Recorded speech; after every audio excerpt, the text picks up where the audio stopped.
So let us begin our ANSYS journey. We will be learning simulation and basics of designing. Without wasting time, let us move ahead. These are the things which we will be covering stepwise. We all know why we are here, that is to learn ANSYS and simulations.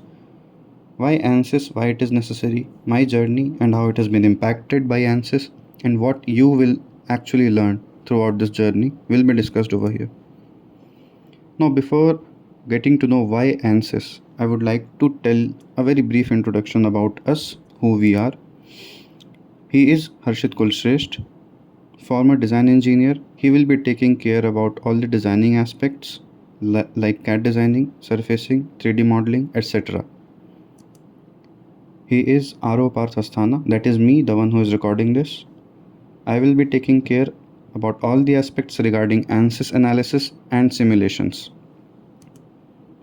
Now, why ANSYS? One of the major reasons is that it is being used in the latest engineering developments like aerospace, EV, defense, biomedical, prosthetics, and all. Moreover, it is being used by big organizations and companies like Tesla, SpaceX, NASA, DRDO, ISRO. Everything is going behind the curtain, hence, we are unable to evaluate this. One of the biggest pros of ANSYS is that it is being used in premier institutes of India, that is IIT Bombay, Delhi, Kanpur, Madras, and also ISC Bangalore. Now, what exactly it takes to learn simulation, or we can say ANSYS? There are two major aspects. The first is designing. The second part after designing comes is simulation. So, you need to learn a basic of designing, that is CAD designing, to move towards the simulation. What exactly you will learn? Now let me tell you stepwise, or the steps that are involved in ANSYS simulations. The first steps comes with designing, in which you will be creating geometry, and then we will be moving towards meshing. Once the meshing is done, meshing means dividing the entire geometry into discretized elements that are fine elements, hence the name finite element analysis. Once the meshing is done, we will run this simulation and process the results. One of the most confused aspects about ANSYS is the modules that are contained in it. Let me make it clear what exactly we are going to tell. The first is static analysis, in which the static strength analysis will be done, that also includes vibrations. Another is dynamic analysis, that includes impact analysis, car crash analysis, and all those analysis that includes time dependency. Then comes the big giant, computational fluid dynamics, or CFD. This is something which is being discussed around the table, and yes, it plays a very crucial role in today's scenario of modern engineering principles.